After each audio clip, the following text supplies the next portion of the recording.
안녕하십니까. 불확실성의 시대, 시장과 함께 미래를 조망하는 한국신용평가 IS실 최영 실장입니다. 당사가 준비한 2022년 하반기 전망 팟캐스트를 청취해 주셔서 감사드립니다.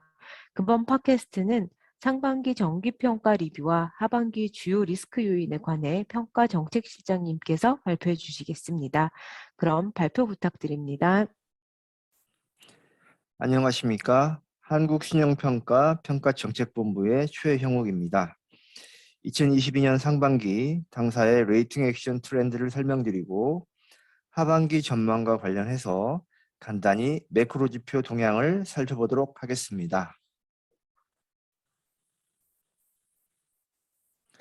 지난 6년간 당사의 등급 변동 추이입니다. 주황색은 등급 상승 개수, 파란색은 등급 하락 개수, 그리고 선은 업다운 레이쇼 추이입니다. 왼쪽 그림은 신용등급 기준, 오른쪽 그림은 신용등급의 등급 아웃룩의 변화까지 모두 포함한 것입니다. 오른쪽 그림의 2022년 상반기를 요약하자면 등급 방향성 측면에서 2019-20년에 대거 등급 하락세로부터 전환해서 2021년부터 회복세를 이어간 국면으로 보고 있습니다. 왼쪽 그림, 신용등급 자체는 기업 부문의 투기 등급을 중심으로 하향 조정이 더 많았고, 오른쪽 그림처럼 주로 등급 아웃룩 중심으로 부정적에서 안정적으로, 안정적에서 긍정적으로 성향 조정이 많았다는 특징이 있습니다. 이번에는 매우 장기의 시계열로 트렌드를 살펴보겠습니다. 등급의 변동성은 계속 감소하고 있습니다. 한 해 동안 당사 보유 등급의 20% 이상이 변동하던 때도 있었는데 지금은 대략 8% 수준입니다. 등급의 방향성은 2013년경부터 계속 업다운 레이쇼 1배 수준을 제대로 넘지 못하고 하락 우위의 기조에서 벗어나지 못하고 있다, 이렇게 볼 수 있습니다. 글로벌 금융위기 이후 지난한 산업 및 기업 구조조정이 있었고 2016년까지 건설, 플랜트, 해운, 조선, 철강 등 많은 업종의 등급 하락이 있었습니다. 2017-18년 경기 호조 때 등급 변동 개수가 현저히 줄면서 잠깐 안정기를 보였지만 이후 경기 저하, 미중 무역 분쟁, 팬데믹 등이 이어지면서 하락세를 보였고 최근 이 중에 일부가 회복된 것이다, 이렇게 진단합니다. 섹터별로 보면 기업 부문은 2019년, 2022년 강한 하락 기조에서 일부 회복되는 모습, 금융 부문은 21년부터 상향 우위가 강화되는 모습입니다. 등급 아웃룩 현황을 보시면 2020년을 저점으로 개선되고 있지만 아직 부정적 아웃룩이 조금 더 많습니다. 긍정적 아웃룩은 주로 투자 등급에, 부정적 아웃룩은 주로 기업 부문의 투기 등급에 부여되어 있어서 내용 면에서는 상당히 차별화되고 있습니다. 7월 15일 현재 세부 업종별로 등급 아웃룩 분포를 보면 긍정적 아웃룩은 캐피탈, 부동산 신탁, 건설, 철강, 음식료 등에, 부정적 아웃룩은 중공업, 자동차 부품, 항공업체 등에 있습니다. 전자업종 같은 경우는 양방향에 걸쳐 있는데 전자업종 중 부정적 아웃룩은 모두 투기 등급 업체입니다. 상반기 저희 레이팅 액션의 배경을 보자면 팬데믹 전후의 V자형 경기 회복, 그리고 특히 내구재 위주의 글로벌 재화 소비의 증가가 우리나라 수출 제조업의 호황을 이끌었다고 볼 수 있습니다.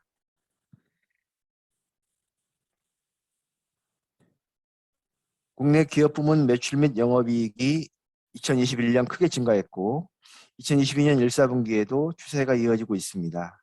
금융사들도 증권, 보험, 은행, 기타 금융 등 전 부문에 걸쳐 순이익 규모가 2020년, 21년 계속 늘었고 올해 1사분기도 호조를 보이고 있습니다. 당사의 등급 트렌드는 분기별 GDP 추이와도 유사하게 나타나고 있습니다. 기업들의 체감 경기도 코로나 이전인 2019년보다 좋았고 서비스 부문은 계속 개선세였습니다. 자, 하반기 경제 전망과 관련해서 글로벌 펀드 매니저 등 자본시장 참여자들에 대한 최근의 오피니언 서베이에 따르면 향후 있을 수 있는 가장 큰 리스크 요인으로 보시다시피 중앙은행들의 급속한 통화 긴축에 대한 우려가 가장 크고요. 지난 6월 이후 리세션 또는 스태그플레이션의 순위가 올라오고 있습니다. 우크라이나 전쟁 이슈는 순위가 하락하고 있고요. 증시, 부동산 가격 등 자산 가격 급락 우려도 있습니다. 그런데 사실 인플레이션이 균축을 초래하고 높은 인플레이션과 매파적인 중앙은행이 함께 리세션이나 스태그플레이션을 불러오는 것이기 때문에 그림 상단에 있는 요소들은 서로 긴밀히 맞물려 있는 것입니다. 또한 문제의 핵심 또는 본질은 높은 인플레이션으로 보여집니다. 흔히 장단기 금리 차는 전형적인 경기 선행 지표라고 하는데 역사적으로 미국 경기 침체 때마다 직전에 이렇게 금리가 역전되는 패턴을 보였고 또다시 역전을 보이고 있습니다. 거의 매월 글로벌 IB들의 올해와 내년 경제 성장률 평균 전망치가 내려가고 있습니다. 미국은 며칠 전 소비자 물가지수 발표 이후에 더 내려왔는데요. 여기 전 표시는 2023년 경제 성장률 전망입니다. 전쟁 발발 이후 EU도 크게 내려왔고요.